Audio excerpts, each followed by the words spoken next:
Viewers, আমি আহি একেবাৰে বছৰটোৰ শেষৰ মাহ আৰু শেষ দিনটোত উপনীত হৈছোহি। এই বছৰটো আমি কি পালোঁ, কি হেৰুৱালোঁ, হয়তো আমি ভবাতকৈ বেছি পালোঁ, হয়তো আমি ভবাতকৈ কম পাইছোঁ। তাৰ বাবে আমি দুখ কৰি লাভ নাই। যি পালোঁ আৰু এতিয়া নেক্সট যিটো বছৰ আহি আছে, তাৰ কাৰণে আমি যি সপোন এইবছৰ আমি সপোন পূৰা কৰিব নোৱাৰিলোঁ, নিজৰ সপোন সকলোৰে থাকে, সকলোৰে মনত আশা থাকে, মই এইটো বছৰ এনেকুৱা কৰিম তেনেকুৱা কৰিম। যিখিনি আমি ছাকচেছ হ'ব নোৱাৰিলোঁ, এই নেক্সট বছৰটোত যাতে সকলোৱে নিজৰ সপোনবোৰ পূৰণ কৰক।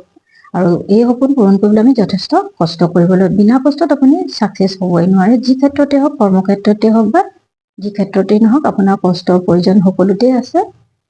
এইটো বছৰত আমি নাপালোঁ, দুখ লাগিব, সেইটো হয়, কিন্তু দুখ কৰি জানো লাভ আছে? যিটো বছৰ গ'ল যেনেকেই গ'ল পাৰ কৰিলোঁ, সকলোৱে ঠিকেই পাৰ কৰিছোঁ বুলিয়ে ভাবিব লাগিব। এতিয়া যিটো আমাৰ নেক্সট ইয়েৰ আহি আছে, আশা কৰোঁ সকলোৰে সপোন পূৰণ হওক, মনৰ আশা পূৰণ হওক, যিবোৰ সপোন আমি দেখিছোঁ সেইবোৰ আমাৰ সপোন পূৰ্ণ হওক। আৰু আমি ভাবিব লাগিব যে যোৱা বছৰত আমি কি নকৰিলোঁ, কি ভুলৰ বাবে আমি ছাকচেছ হ'ব পৰা নাই, আমি কি কাম কৰিলে আমি ছাকচেছ হ'ম বা আমাৰ জীৱনত আনন্দৰে পূৰ্ণ হ'ব।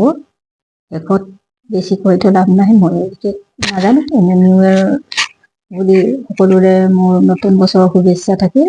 সকলোৱে জীৱনটো যেন আনন্দৰে ভৰি পৰক আৰু যাৰ যি মনৰ কামনা আছে, সপোন আছে পূৰণ হওক, তাকে আল্লাহৰ ওচৰত দোৱা কৰিছোঁ।